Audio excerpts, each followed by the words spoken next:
Welcome to selfdiscoverymedia.com, where we discover the communities that are making a difference in the lives of others. Our self-discovery is something we are all making on our life's journey.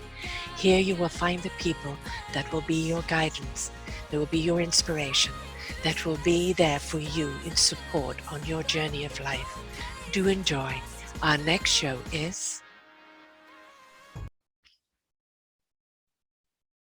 Good morning, good afternoon, and good evening, everybody. Welcome back to another edition of Choose Positive Living right here on selfdiscoverymedia.com. I'm your host, Sarah Troy, and my guest today, who's going to be sharing her heart and soul and such incredible journey that she's had in life, is Sheryl Ann Wilson. She is a singer, songwriter, an author, a speaker, and a seeker. She started her life from very early with experiences that later in her late 30s were deemed disabled. She brought out the research and the writer as well as a speaker in her, and it was initially involved with disability nonprofit, where she learned much was consistent in speaking up for the disabled people, as well as dealing with the new disabled category illnesses that came into her life. She continued being involved in several different nonprofits, either being an advocate, board of director, or president. She's a seeker, which also took part in community writing and get-togethers, and always good at English throughout school years. She brought out the writer in herself, and she has written books since 2013. There's 4 of them here, and one of them is a journal, the 5th. And she continues her spiritual seeking and continues to write about her life. But her life most certainly has been difficult. She's if you know what she's been through, which we're going to be talking about a lot today, you just wonder how she can still have a smile on her face, wonder how Choose Positive Living could even be the title of this, but it is because she chose to live positively, always seek out what is possible, that there is something more. There is always a purpose to life. There's always something you can do to help people. You can always help yourself, no matter how many times it knocks you down. So this is a lady of triumph, and let's celebrate everything that she is and has gone through in life. Welcome to the show, love. Thank you so very much, Sarah. Well, to begin with, my home life, I thought, was just like other people's. And, you go to your grandmother's and you meet up again with your cousins and you play with them there, type of thing. And sadly, my parents got divorced when I was 5 years old.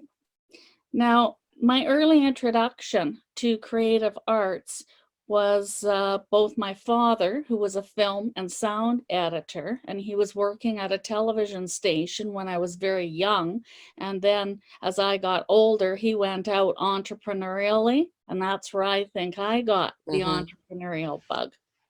And my grandfather, my mom's dad, he was a bandmaster for the Salvation Army Church. And so he was the one in the very beginning that got us singing. And there was something quite interesting that he did when I was 5. He put me on his lap in the car, and he put my hands on the steering wheel with his just lightly around them.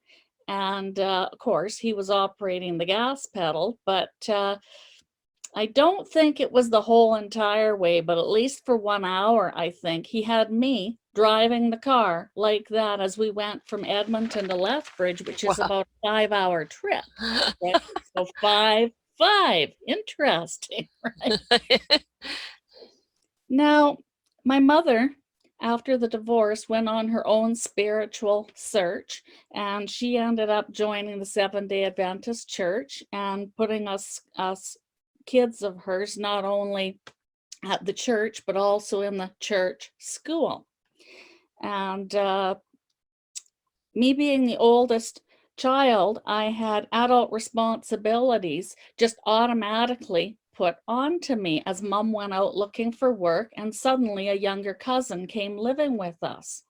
So I had to get me and my brother and this younger cousin up every single morning, get us ready to go, and we had to travel diagonal from south side to the north west area of Edmonton, where the church school was. And that was a long day every day, let me tell you. But I do view that as almost like mother-like, that it put within me. Now, Dad remarried, and so that gave me 2 younger sisters. Sadly, as I entered my teenage age, there was a man that came into my mother's life, and he ended up sexually abusing me. Mm. Yeah, that was very sad. That really put me in a fight or flight type of a mode, and also lots of anxiety and fear all the time. And that lasted right up till I was 18 years old. And then he married me off to a male that I didn't even barely know. And boy, oh boy, did the actress come out in me then. When I look at the pictures now and I think, my goodness, you look like you're so happy, but on the inside, you were terrified, you know? And that was in a farming family an hour outside the city of Edmonton. So there I was on this, farm, and I'd never lived on a farm in my life. And sadly, I suffered abuse from both that man's mother and himself. Mm. So I ended up getting out of that and going back to living with Mom.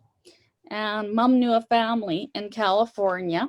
And so as time went on, all of a sudden one summer, she decided, okay, we're going to go on a trip to this southern part of California, which I loved it there. Oh my goodness. I guess to me, that was like Hawaii or something. I just absolutely loved it there. And I ended up marrying a son of her friends. There was 3 sons altogether. 2 were already married. And so while I was there, I attended the Barbizon School of Modeling and Makeup Artistry, and was very proud that I graduated with honors. I also took one audition for the soap opera Young and Restless, which I had watched most of my life. And I was so excited and like, come on, God, let me get that spot. But as happens in life, all of a sudden, there was a shift. Now, our mother had gotten breast and hip cancer right when I was in my teenage years. So my brother phoned and he said that Mom's cancer was worse and I needed to get back home to Canada right away. So, okay, back up to Canada. And I think I was up there maybe a week or so, and things kind of calmed down, and no, Mom wasn't dying. It was just a very difficult time period. So back to California, and another shift. Drove into the driveway where we lived, and the van we were driving was mine. And within moments, can't find my husband. Looking all over the place, looking up and down the block kind of thing. So I made a phone call to his workplace, and they were like, oh, he isn't here anymore. And I'm like, oh, really? Kind of thing. And I got told that he had sexually abused some of their senior clients he was caregiving. So that was like gulp. They gave me another number to another senior's home. I got told the same thing. And then that was just like, what the heck? And I couldn't phone the third number that I was given. I just couldn't. I couldn't even walk across the street to talk to his parents. I was like, I couldn't face anybody with this. Right. I'm surprised he wasn't arrested. No, not as far as I know. All I know is that I threw my clothes in the vehicle. I drove back to Canada, and what was really cute was when I got to the border, several of the guards came out in front of the vehicle, all splaying their hands like this and yelling, "Welcome home, Miss Canada." So you knew it was the right decision. That's a memory I hold on to. Yes. Yeah. Yeah, before you go on, let's, look back at that, because I know you told me before that, you found him in a compromising position as well. And, that first husband of yours, when you became pregnant, decided to hit you in the stomach. And so, the abuse wasn't just sexual or mental or anything like that. You literally, with the first husband, had that physical abuse. But where so many people get caught up in that abuse and become fearful and retreat, you exited. Each time you exited, you know, for you, you knew, I can't stay here. I've got to go. Whatever I'm going to, I've got to go. That takes courage. A lot of people stay because they become so fearful.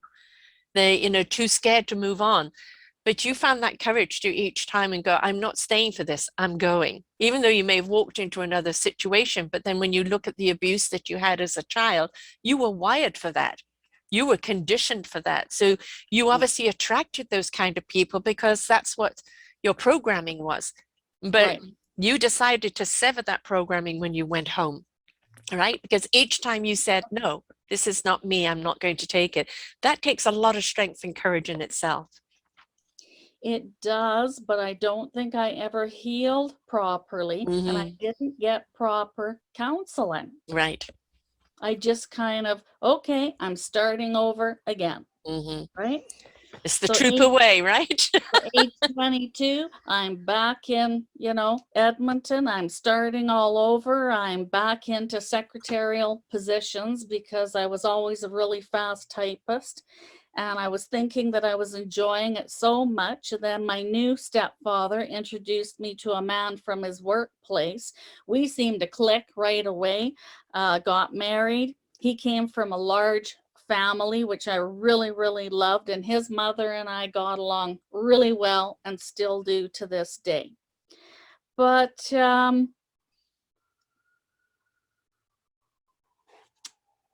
as things moved along, I was more and more not being able to handle the Edmonton winters. So we knew some people from Calgary. We went down there and we decided that's it, we're moving to Calgary. So we did that.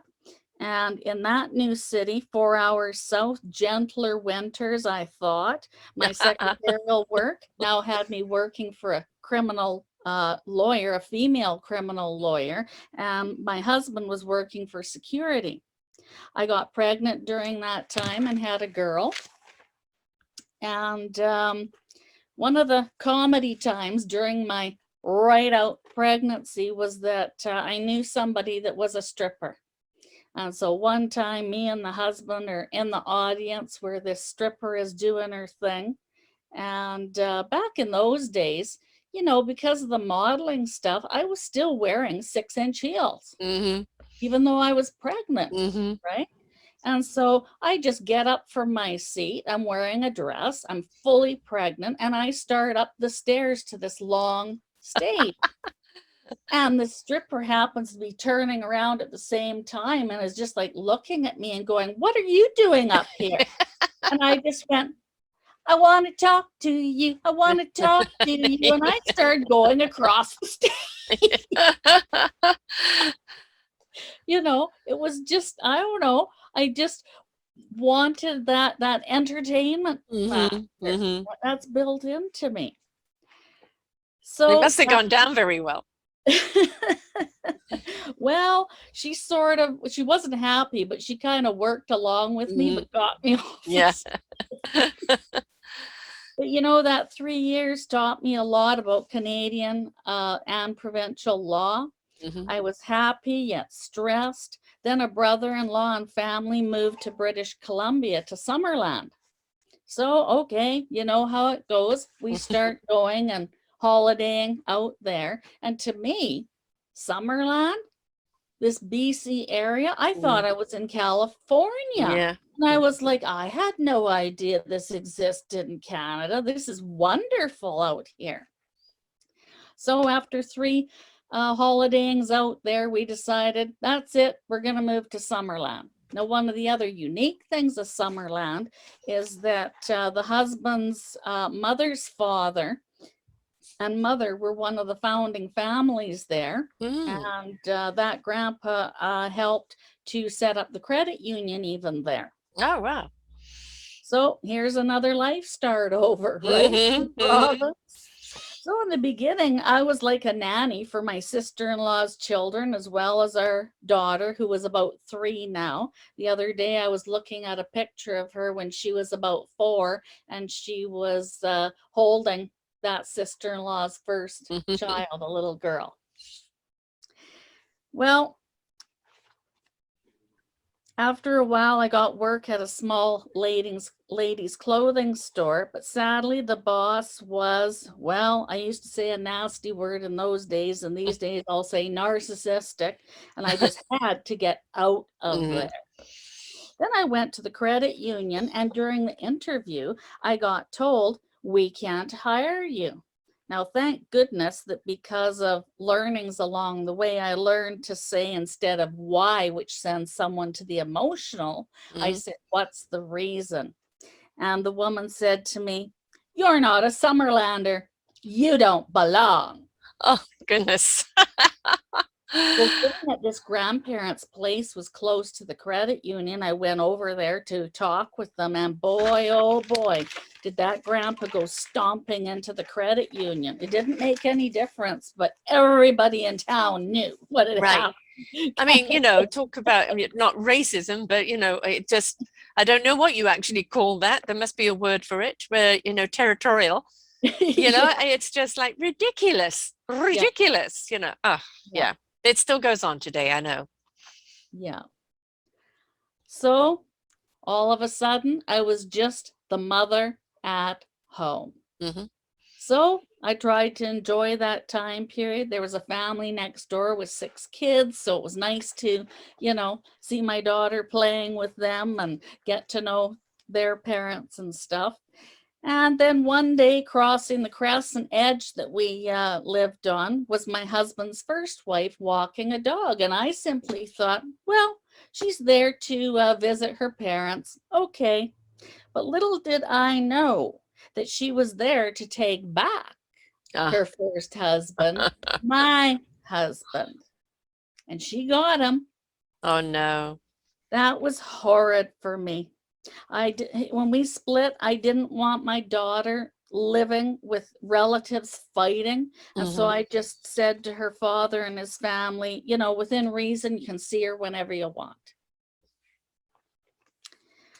So that brings me into moving into Penticton, where I am now. And it's so amazing to know that all that is 30 years ago when I moved into Penticton.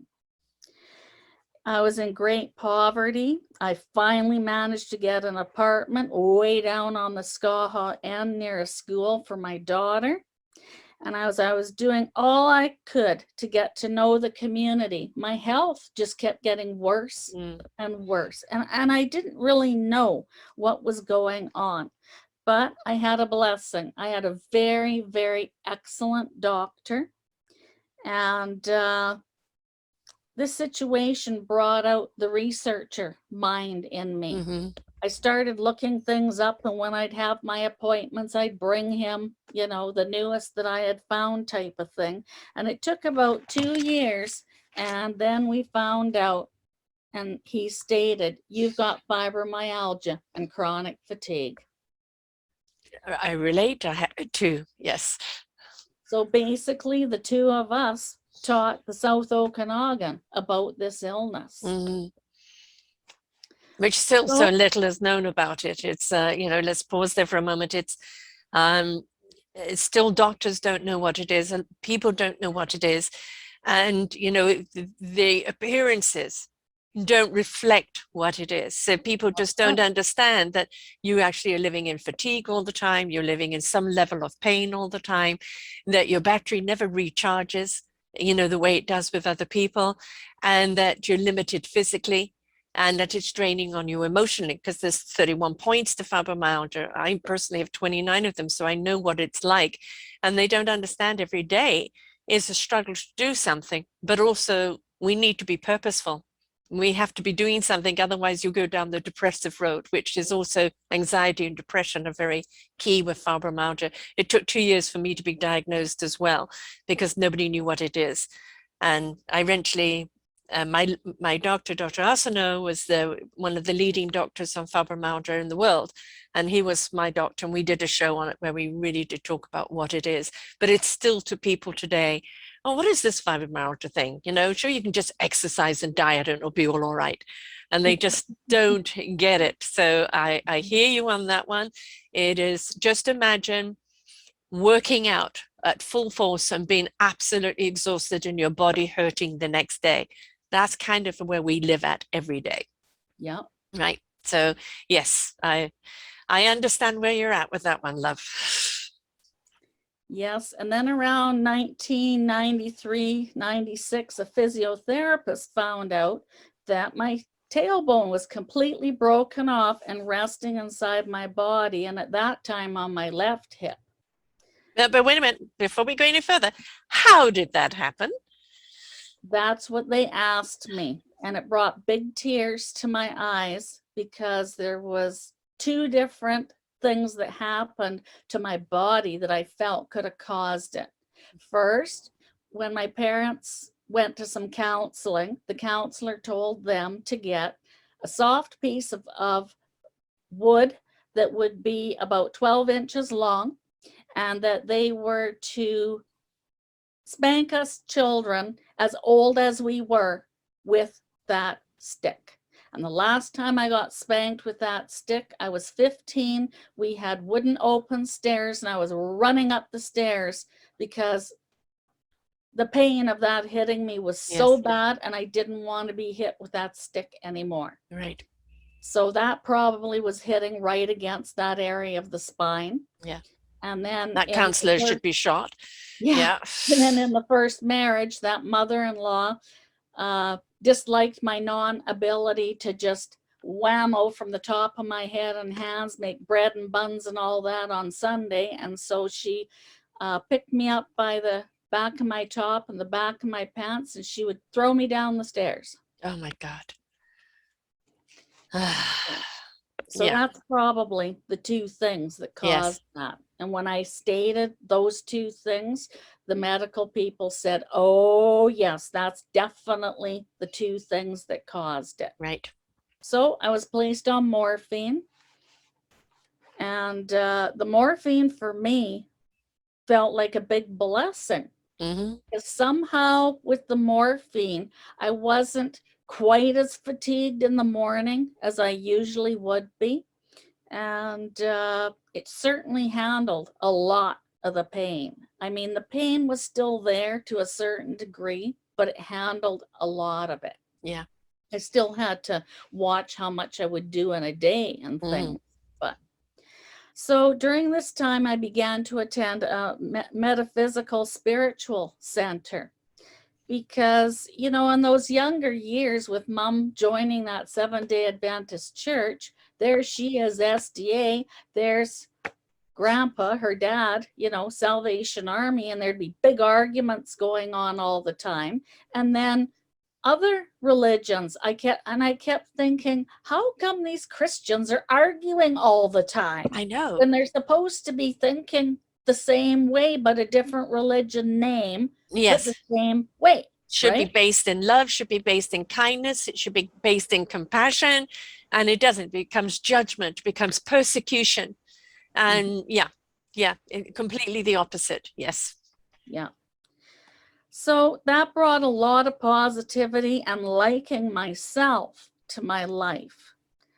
The same time, I got my daughter into what was called international Jobies, as I felt that that was going to give her quality friends and bring positive life tools to her life. And I really do believe it did that.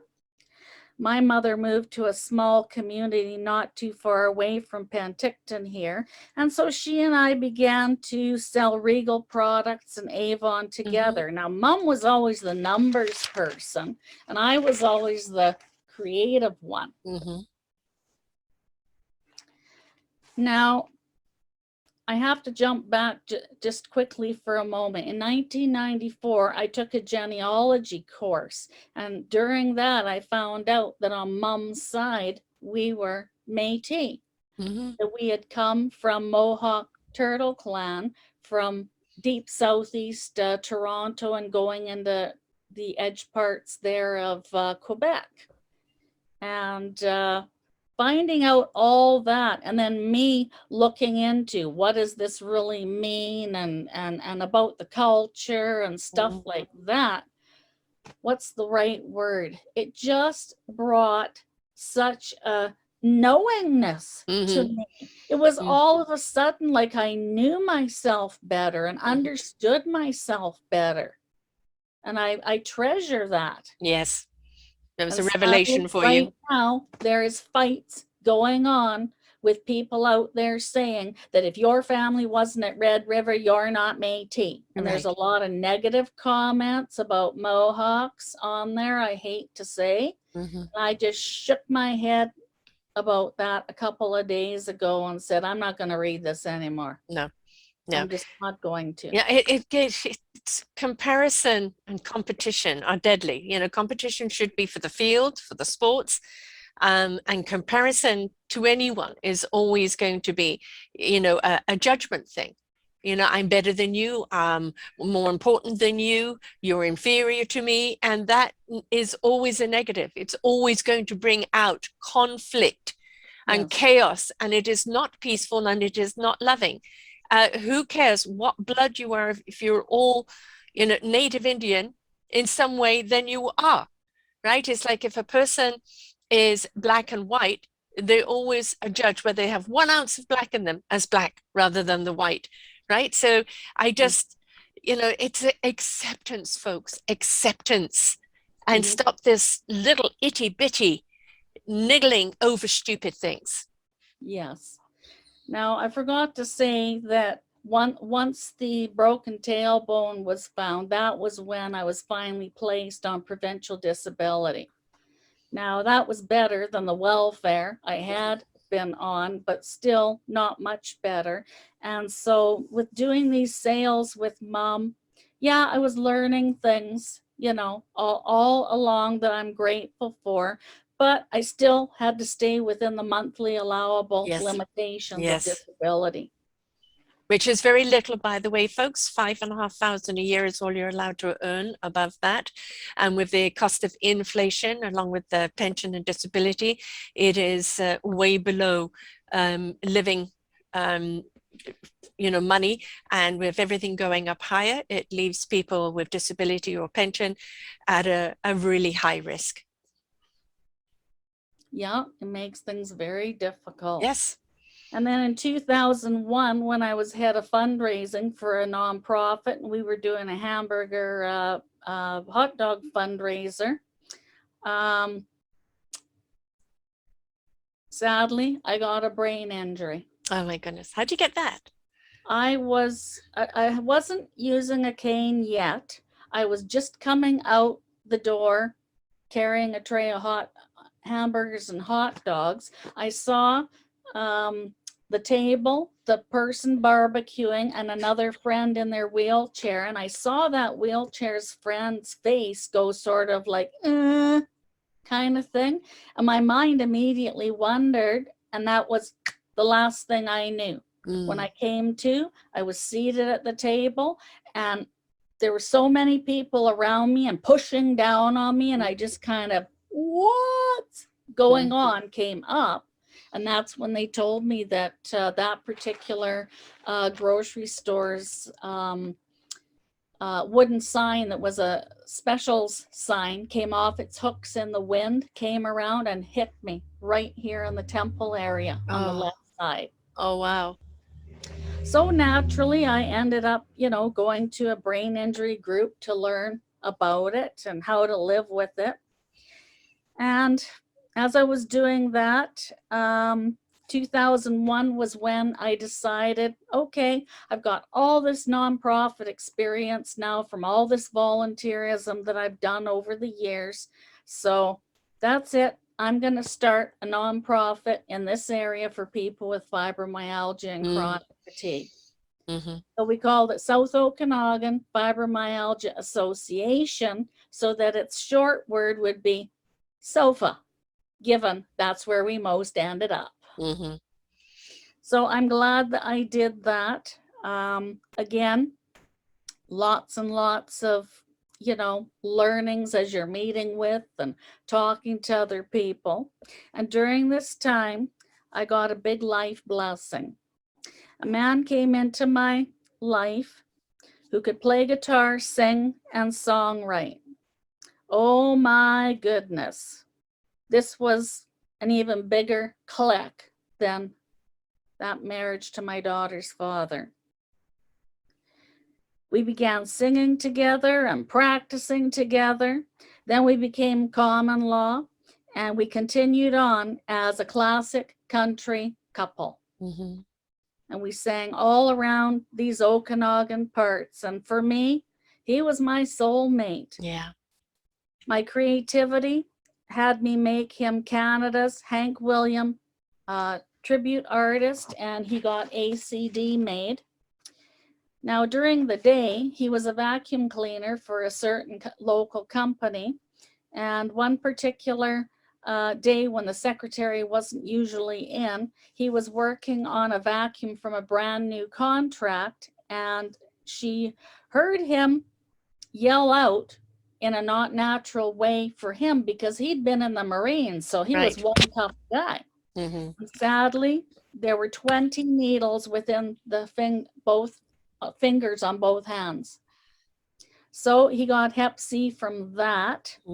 And eventually that's what he died of in September 2013. How long did you have together? 10 and a half years. 10 and a half years of bliss. Yeah. Yeah. It was really wonderful. I'm glad you had that. You know, considering all the other horrors that you had, I'm glad you had that. Yeah. Yeah. I'm sorry, I just got to look at my notes here. Oh, yes. So it was probably during the last of his days, and along 2013, I decided that from all the people that I talked to in person and online, the main thing that kept coming through to me as I listened to these people was that, wow, wouldn't it be really great if they had a daily reader that they could read? So I did some research into that, and I saw that, guess what? Nobody had ever written one. And I was immediately, dear God, please, please, please, don't let this get taken away from me. Right. So I was working on that. And like many do, I made a deal with a certain publishing house. And so when I got my initial copy, oh my goodness, was it heavy? And I worried about that heaviness. And then I went over to the art center, where over time I had also been taking some writing groups. And that's when I learned that, oh, they told me things have all changed to self-publishing now. You got to get away from that publisher. So my hubby that was dying, he paid the fee to get me away from the publisher. And of course, I started looking at Amazon, etc. And, you know, looking more into self-publishing. And sadly, when the hubby died, while I was in the ambulance worker said I had a stroke. But nobody ever told me, what did I do when I had this stroke? What did this mean for me? I had to literally just look that up online. So when did you have the stroke? You don't know? It was in September 2013. And that was at the time that your husband died? Yeah, that was taking him to the hospice place in the ambulance. Brought on by stress, most likely. Probably, most likely, yeah. So then the combination of the brain injury and this stroke going into 2014 caused a type of a seizure, which I can never remember the medical name of. And so due to that, my driver's license was taken away. And as sad as that was financially, things were just getting far too tight to afford insurance and gas. Yes.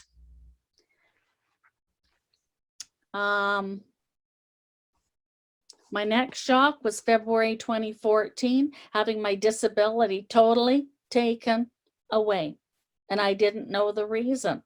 Yep. Now, once again, thank God for my volunteerism I had done. So I went to a main society here who has free legal advisor person, and that person explained to me that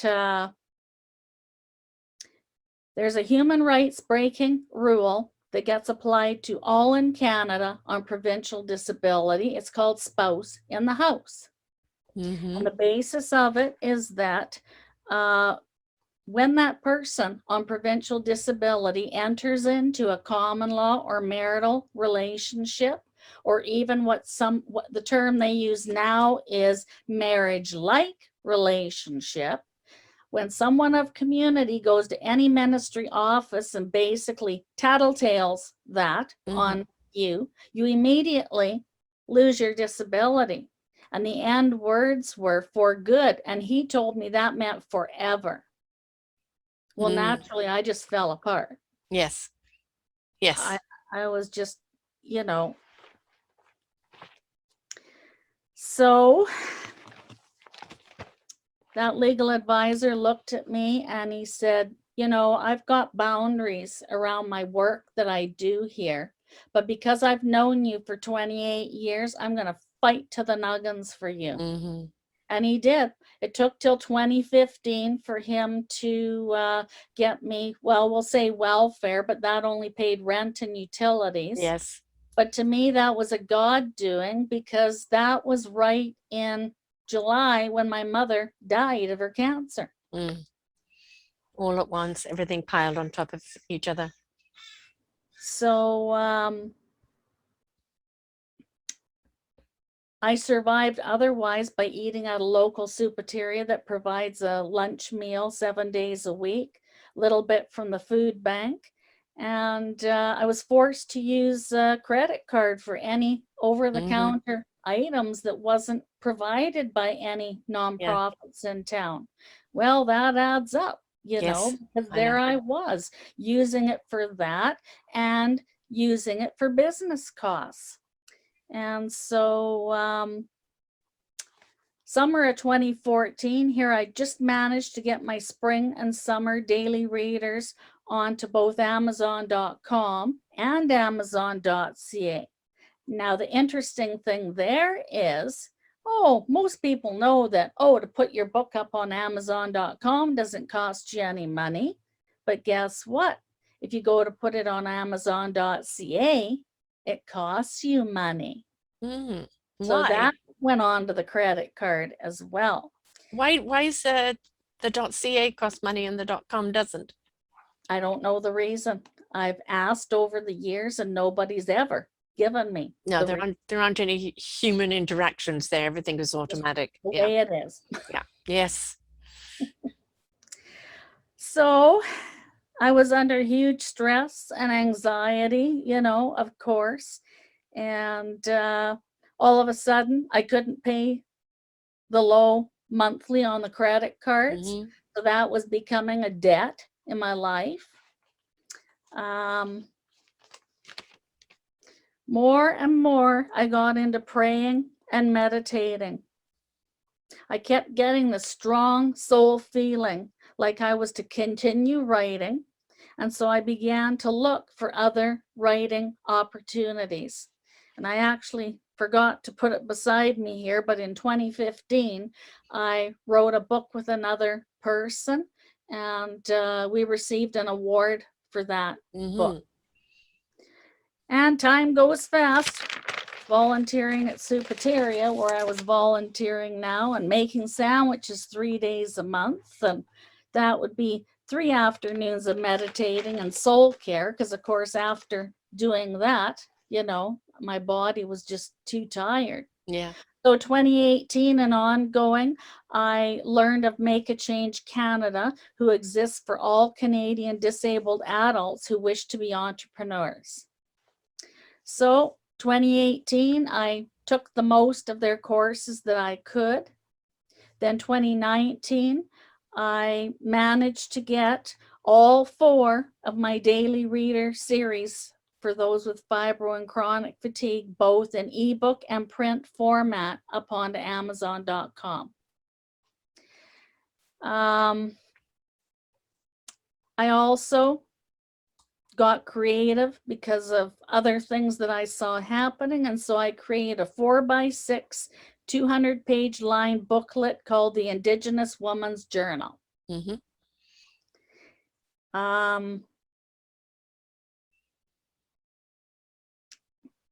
I had been in 2018 in a business partnership with another disabled female writer. That came to a close. And so June 2019, I had to start my entrepreneurial path all over again. Mm-hmm. Now,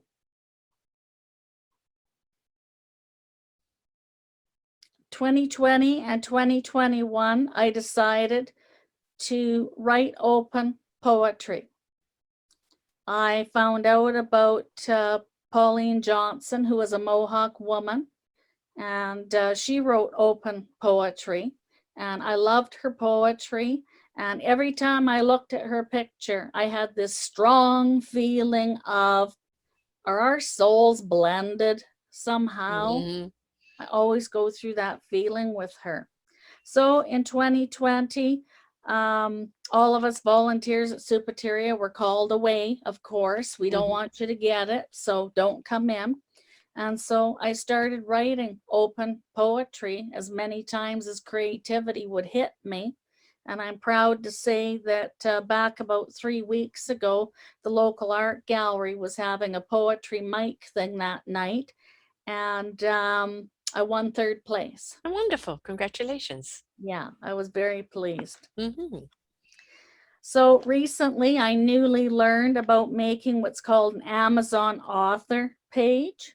So that's got a picture of me, you know, a biography, and shows any books that I've made up to date, and it's got a certain address to it. All of those books are showing on your show page, by the way, with the link to that Amazon. Well, recently, this last Saturday, I learned about something new. It's called Linktree.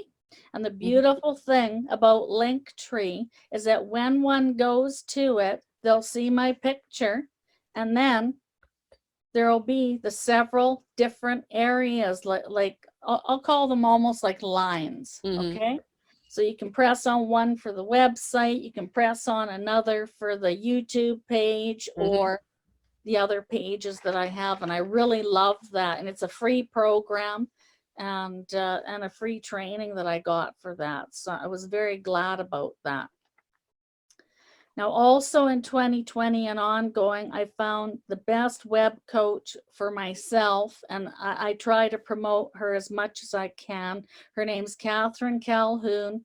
She is a techie specialist and has great patience and understanding. And she has things laid out in a step-by-step way, which shows one where they are in the process of building their website. Mm-hmm. Now, my plan, as you knew, was for me to have my lead item and following email and web landing page completed for today.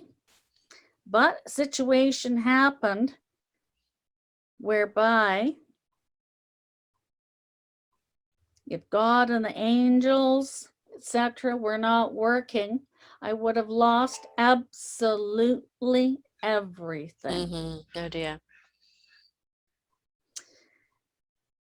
You know, when you're spiritual and you're doing your praying and meditating, Creator works in a very mysterious way. Yeah. And that's exactly what happened in this situation.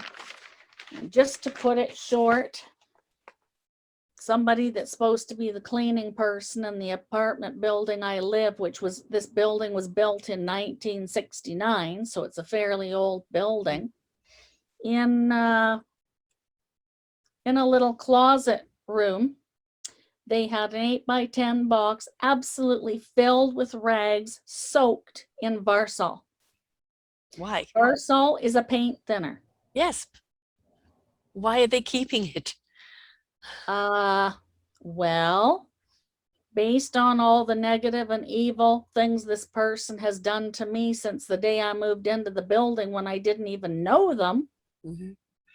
I don't know. All I know is that I did end up calling 911. The firefighters were the ones who found this.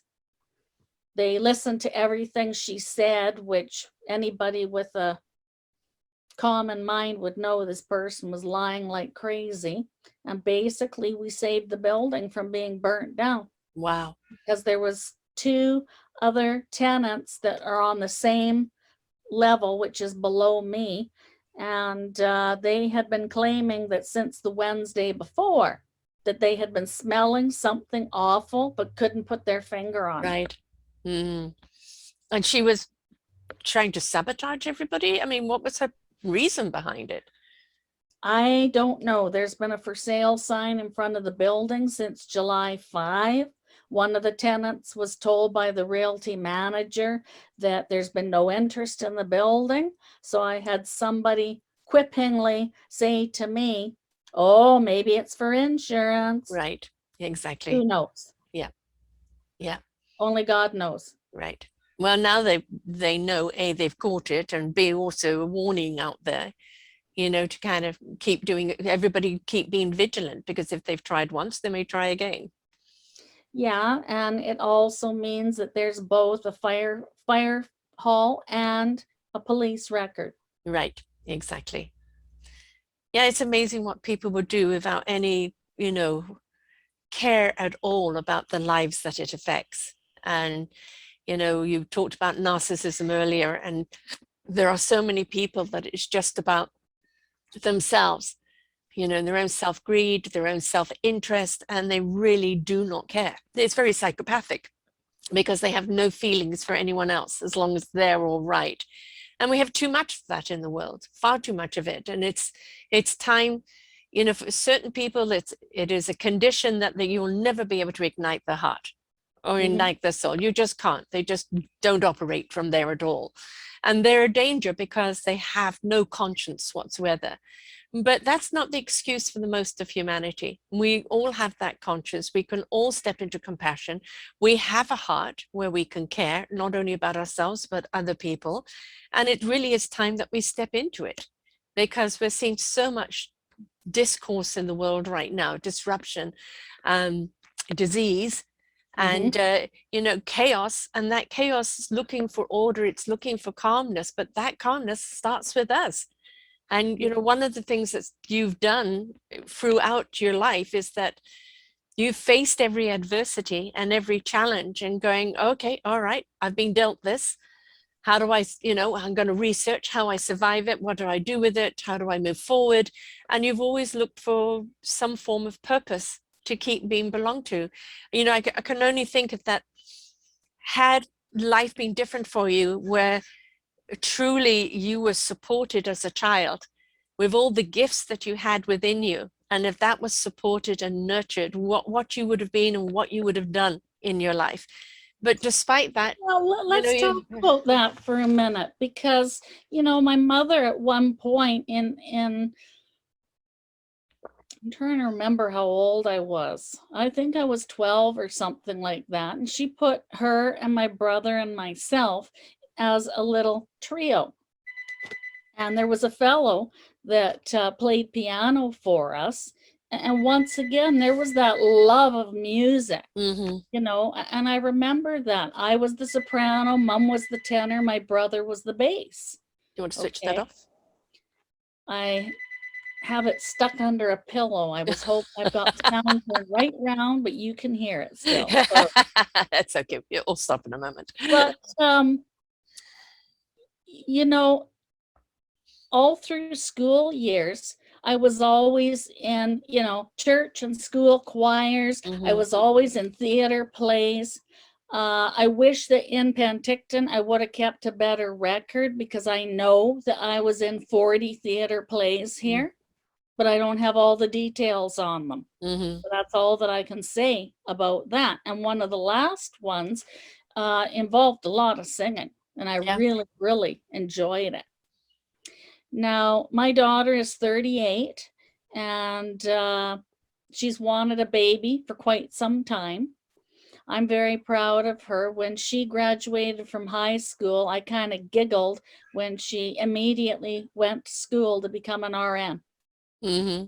And I would giggle and I would say, oh my goodness, no wonder you became that with everything you dealt with me. Right. Yeah, exactly. And her and her husband are up in Terrace now, and my daughter has the position of fourth from the top of Northern Health, which basically means she's in an office about a block away from the hospital. She's in charge of all the nurses and a list of other staff. Mm-hmm. So she's wanted a baby I remember her being in my apartment here at age 35, and she was crying and telling me how badly that she wanted a baby. And I really felt bad for her, and I have prayed for her all along. Well, Christmas of 2020, all of a sudden on Facebook, her and her hubby were announcing to everybody that she had become pregnant. Wonderful. And naturally, I asked, were you told the possible birth date? And she said August 2nd. And I went like, would you say that again? Mm-hmm. And she said August 2nd. And I said, oh my goodness, that's my birthday month. Mm-hmm. Isn't that interesting? Mm-hmm. Here I was a Leo raising a Virgo, and now you, a Virgo, are going to raise a Leo. Yes. It's always funny how those type of things really are not too far removed. Yeah. Yeah. Now with the modern day electronics and all that we have, she sent me her second set of now I'm going to forget the name, where they take the pictures of the baby. Ultrasound. And Ultrasound. I looked at the middle picture. Something just grabbed me to keep staring at it. Mm-hmm. And when I did, I basically said to myself, that looks like a man's hairline. And then I just kind of went like this. And when I told my daughter that's what I saw and felt, she was like, oh, Mom, you don't know what you're talking about. Right. And a few months later, all of a sudden again on Facebook, they're like, we just got told today what it's going to be. Do you want to know? And I just typed yes in the field when she phoned me. And I said, well, what's it going to be? And she said, a boy. How did you know? Yeah, that happened with me. My daughter became pregnant March of last year. And after my initial of, absolute euphoria, of finally becoming a grandmother, and I said, and it's a boy. And it's like, how do you know, Mom? I knew all of my kids. My ex-husband used to say I ordered them. I knew all of their sexes, kind of had them pre-named. And I said, it's a boy. And sure enough, there's a wonderful little grandson of 5.5 months right now. But it's just, that's called the knowingness that you referred to earlier. You're not coming from the head's knowledge. You're coming from the heart and soul. And you just know, and you don't know why you just know. That's the knowingness. Trust the knowingness. It never lies. Yes, that's right. That's right. So he's born now? There's other ways that those above reach out to us. Oh, yes, because definitely. My grandson was born on Sunday, July 25th at 3 p.m. I phoned my brother way up in Fort Nelson, who was being a caregiver for the Indian band for all seniors up there. And we had a great conversation that Sunday night, and he was so excited about my daughter's baby and saying, when my supervisor gets back the end of August, that's it. I'm going to take a trip over there and see the baby. And I could just in my mind, I could just see him. Mm-hmm. He had a certain smile on his face that would just, draw anybody. Yeah. He was a comedian. Yes. Out of all of us. Yes. And he had the greatest bass voice. Mm-hmm. I even had said to him that Sunday night for a second time in a couple years, I said, you're such a good comedian. It would be so easy for you to put like just a little half-hour act together and have yourself videoed and you could put it online. Mhm. And I said, people would go crazy for you. Nah. And I said, you know, your bass singing voice is up there with the greats. Nah, you don't know what you're talking about. But sadly, the Tuesday morning on the 27th, I got a shocking phone call that morning to be told that my brother was dead. From what? Only 58, died from a heart attack. Mm. Now, this is where information in genealogy and knowing family health comes in. Because when I was speaking with the coroner telling me this, that's when it was like, okay, mom's dad, Grandpa John, he had a heart attack when he was 50. Then he got remarried to a lady with 6 kids and had a wonderful life. And I'm pretty sure he was either 75 or going on to being 80 when he had a heart attack that took him. But our own blood father, he had a heart attack that put him in the hospital at age 60. And within a week had a major one in the hospital and died. Now, I just turned 60 August 19th. So I admit to you that I had my dad on my mind a lot and thinking, it's too young. It's too young to go. Yeah. So then to get this call about my brother was like, oh my goodness. And it caused me to question, how much time do I have? How much time do I have? No, you don't think like that. And I had to tell myself, stop it. Yes, exactly. I'm turning 67 in a month, and my dad died at 45 of heart disease. He had his first heart attack at 40. In those days, they told him, oh, you've got 3 months to live. And so he was a fighter pilot in the wars, and he was a racing car driver and a yachtsman, and he just kind of pushed himself. Had he changed his lifestyle, he would have continued to live, but instead it was come on death. And within 4 years from there, he died. My brother had a heart attack in his 60s, looking after my mum, who was bedbound at the time.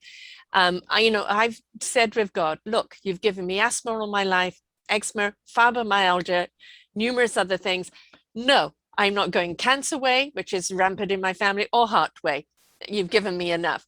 And I think it's like, we look at the genealogy and yes, it's there. Like cancer is very, very rampant. My sister's just about to go through yet another operation just before her 80th birthday. But we have to kind of say, not me. I got given this, which is, with fibromyalgia, there is no cure. It's something you just have to manage, and it's a lifer. I've had it 24 years now. I'm going to have it for the rest of my life. It's going to get more challenging as I get older, but as long as I can still be purposeful and productive in any way, then that's what I'm going to hold on to. But no, don't feed the heart attack, because it doesn't mean you're going to get it.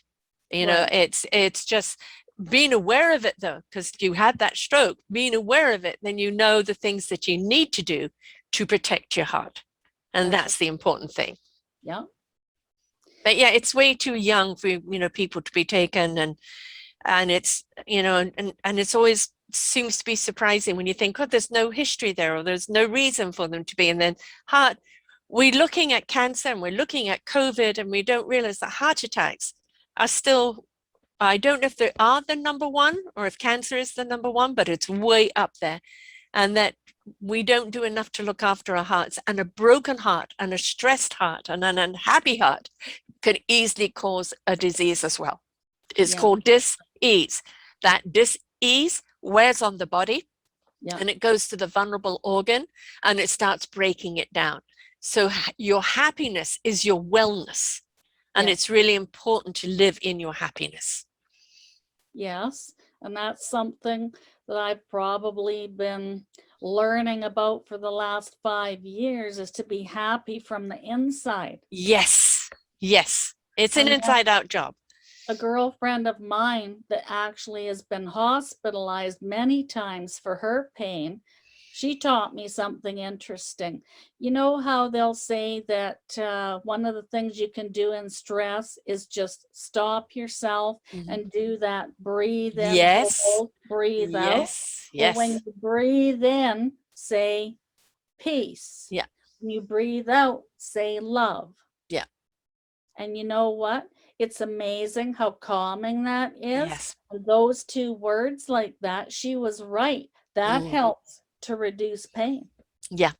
Well, where does the pain come from? It's coming from a certain anxiety around whatever area the pain is in. The more anxious you are, the more tense you are, the more you're going to escalate the pain. That's So right. it is like, how do I bring it down? And the first thing we say in any form of breath, anxiety, anger, shock, is take a breath. And it's at least 3 deep breaths of breathing in, releasing the anxiety, and then breathing back in, and then just taking that moment to be still. No action, no thought, no nothing. Just be still, be present with yourself. Feel your heartbeat, feel your breath. Let yourself receive the knowledge from the wisdom, the soul, which works through the gut to the heart, to the spirit, then to the mind. But if you go into the mind, you're going to go into the turmoil.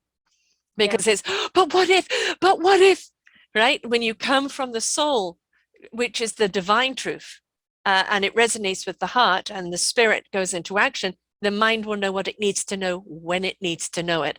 So there always that deep breath, shutting all the other outside noise off and just going into self, calming right down for however long you need to do it, and then going, I'm asking you to show me what I need to see. Yes. But don't think it, feel it. Yes. Yes. Now, here's another thing about spiritual. When I was taking a short walk on Sunday, suddenly there was a black feather that fell on my walking path. Now, because of things that I've learned over time, I picked it up, and I admit that I had to look up what it meant because I couldn't remember. And it says that feathers are a direct line to the divine, a show of force from the heavens that they are listening to your prayers, your wishes, and your desires. And a black feather is a symbol that your angel is in defense mode, keeping away evil, negativity, and all the forces that want to stop you. Now consider what happened Wednesday. Yes. And now here it is Sunday. But and also to add to that, so furthermore, sorry. Okay, all right. I just wanted to interject. Your matey, your brother was matey. Look at it also very much as your brother looking out for you. Well, I was just going to say that that's another part of the meaning that they say, that it could be a lost loved one looking in on you, offering you protection and keeping you strong. And I very, very strongly feel that was your brother. He's looking out for you. And, you know, the feather is also very much the native Indian way, right? So, you know, I feel very much it was your brother, definitely looking out there for you. So the thing is that we're never alone. And if we get out of our heads again and step into our hearts and souls, we feel the presence, you know, of our loved ones, of other beautiful entities. And we realize we can ask for help and then get out of our way and let them give it to us in the way that we meant to need it, right? Yes. It's not always easy, but yeah. No, because our head, our intellect wants to step in all the time, but this is just trained information, trained knowledge.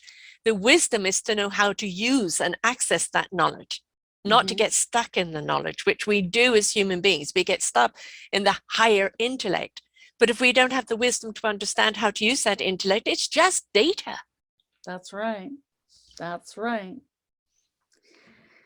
But I'm moving forward in my spiritual area and my entrepreneurship, and I have a huge empathy for others, and I very much want to assist women who, you know, really wish to spiritually go into themselves and find what I call soul talents, their life vision,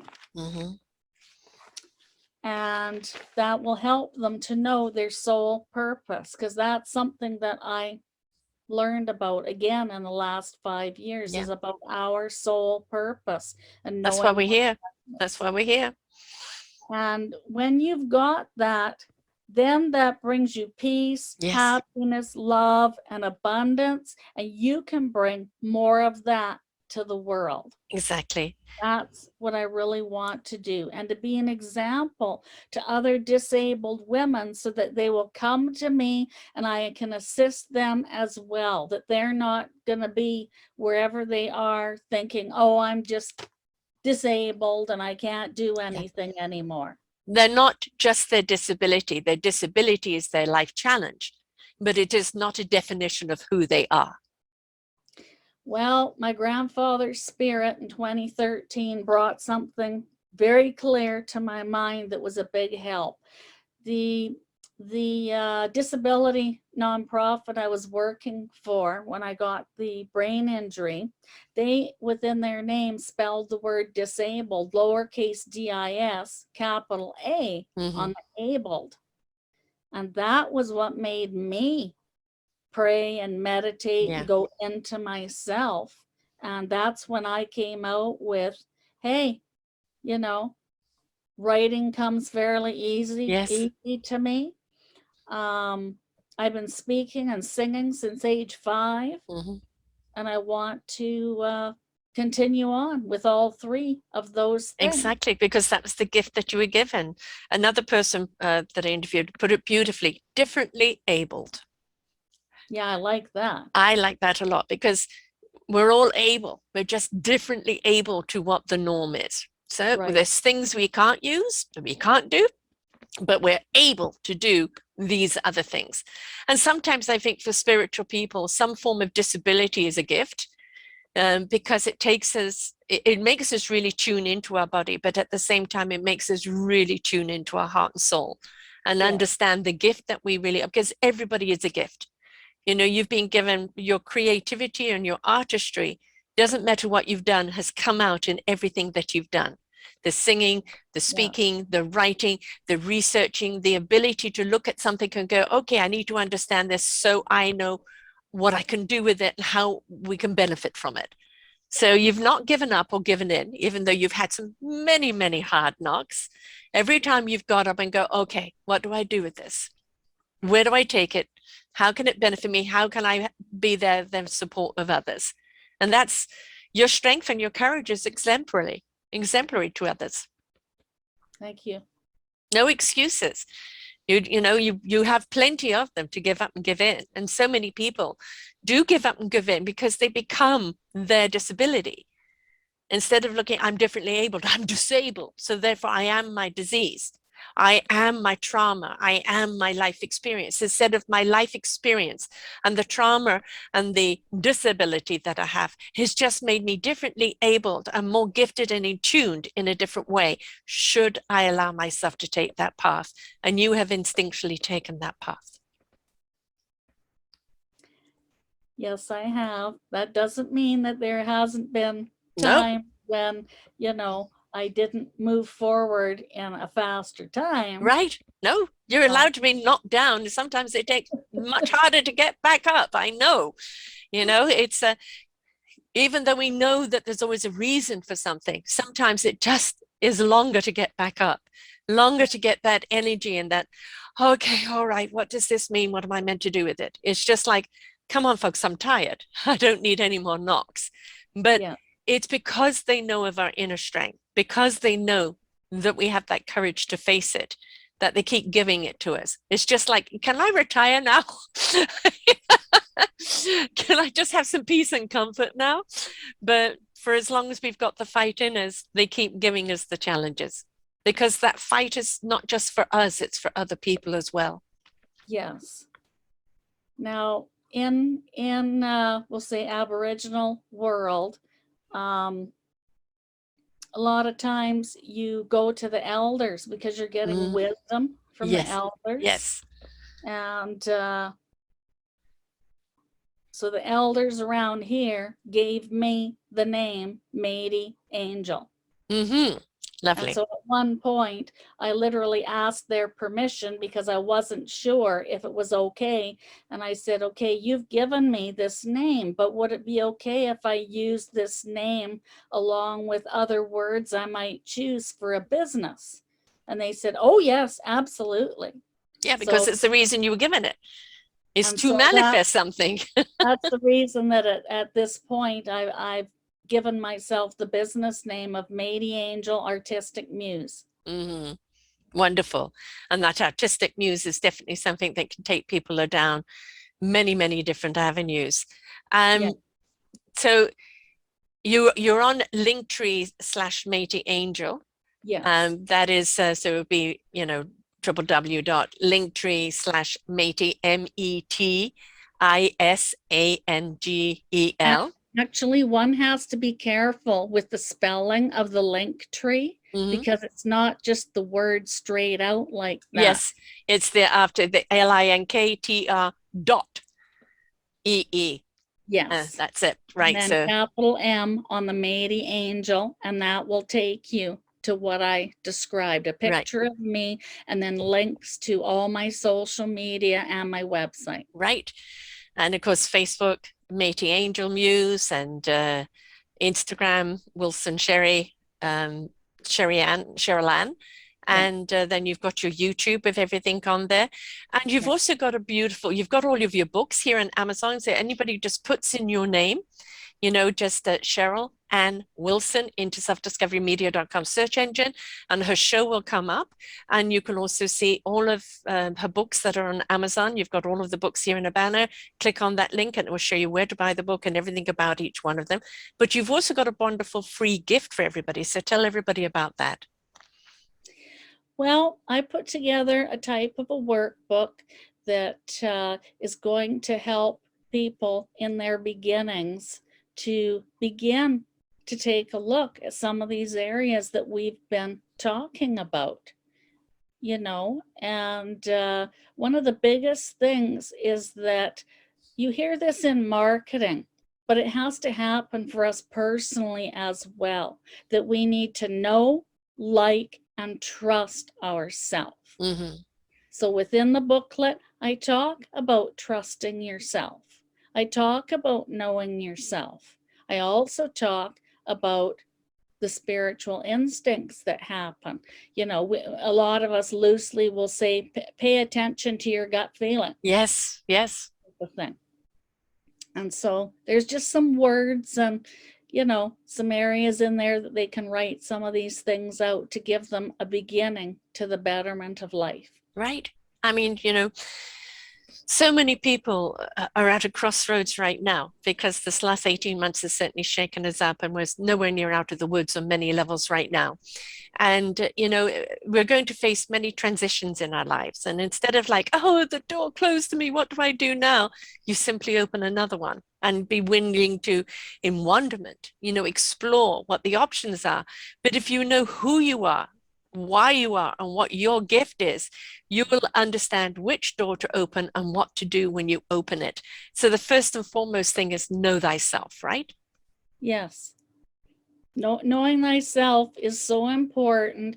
And what a big thing that did for me is that when I'm amongst other people, it's just like, take me as I am, because I'm not putting on any, Right. airs or anything. Yeah.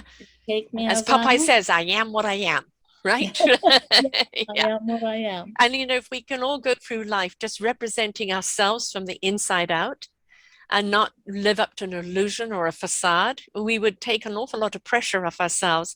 And it would be so much more easier for other people just to see you for who you really are, not an illusion of what society has thought that you should be.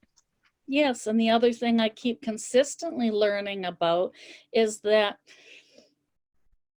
maybe at a moment of, well, like this building happening, that took the time away from me to finish my to-do list, where probably over the weekend I would have had the website live. And Saving your life was a little more important. I had to look at it Yeah. that, hey, just a minute here. Remember something.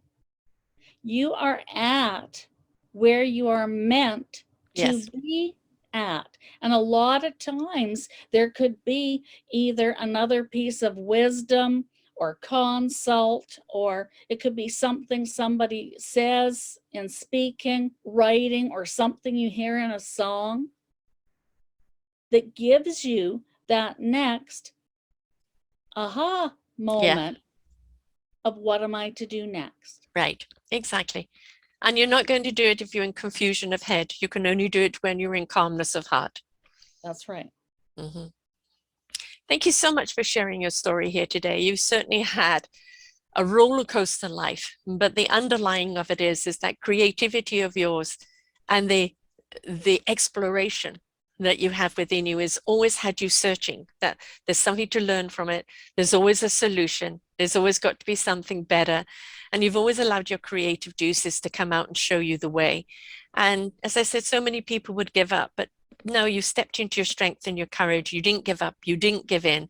You always looked for what's the purpose and what am I here to serve, or who am I here to serve? So thank you for being like that.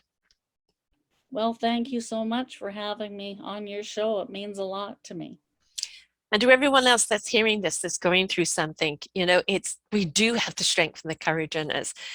Look at all the things that she's had. She's kind of glanced over it like very, matter of fact, or, this happened to me. But each one of them was a trauma.